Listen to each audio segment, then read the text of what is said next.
Ruby and I are here to show you how to do ribcage circles with your dog.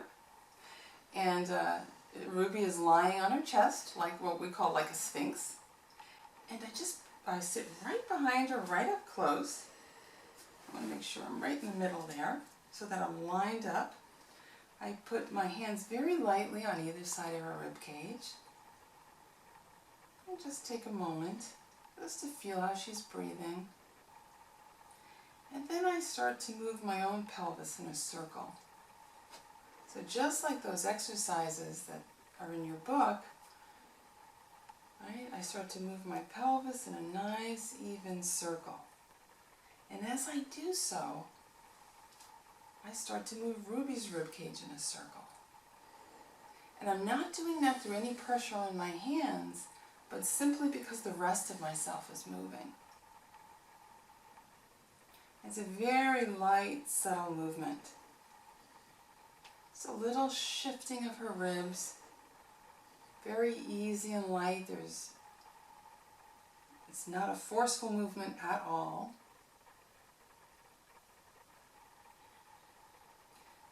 That's it. Now I'm going to change direction. She gave a nice sigh there, nice breath. And this is a great movement to do for so many things. First of all, it's really good for you, right, to improve the mobility of your spine and pelvis and hips. But also, it helps keep her back free, frees up the shoulders, the neck. It's really a wonderful movement to do. As long as your dog is comfortable with the movement, it can be really valuable for them to keep them healthy and active. And it's a really nice bonding movement too. It's a way to give back to your dog and to really feel how they move. And you can notice then if things change. So you can also do this movement in the other positions, sitting or lying completely on her side, which she's going to offer us, which is wonderful. So for this, I'm going to just sit behind Ruby, place my hands again lightly on her ribcage, and again move my pelvis in a circle. And as I do that, her ribs start to move very lightly in that same circle.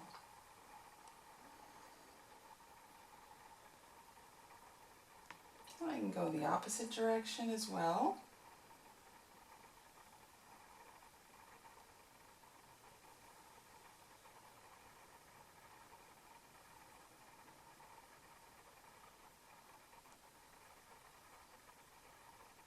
And I can also do this by slipping one hand underneath her rib cage so that I have one hand on each side.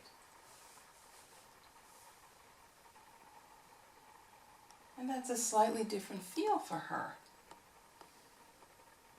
And it's different for the person doing it as well.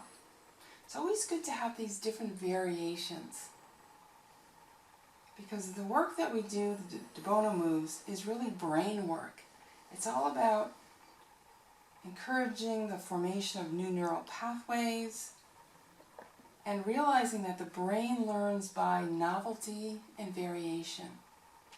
So doing things differently, doing different positions, different ways of doing the movement is really important.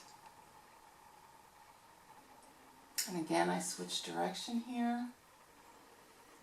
And I'm noticing which is the most comfortable way for me to do the movement. What do I notice about myself? How can I make this movement easier for me as well as for Ruby?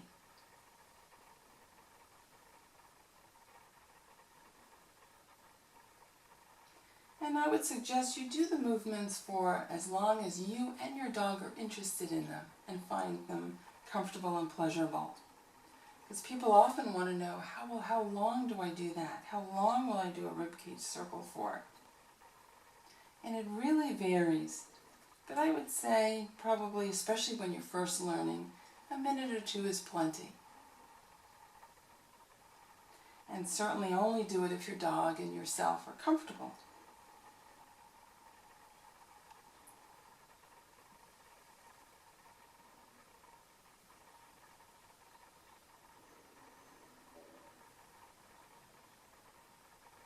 That's it. Well, I hope you and your dog enjoy Ribcage Circles, and we'll catch you at the next video. Thank you so much.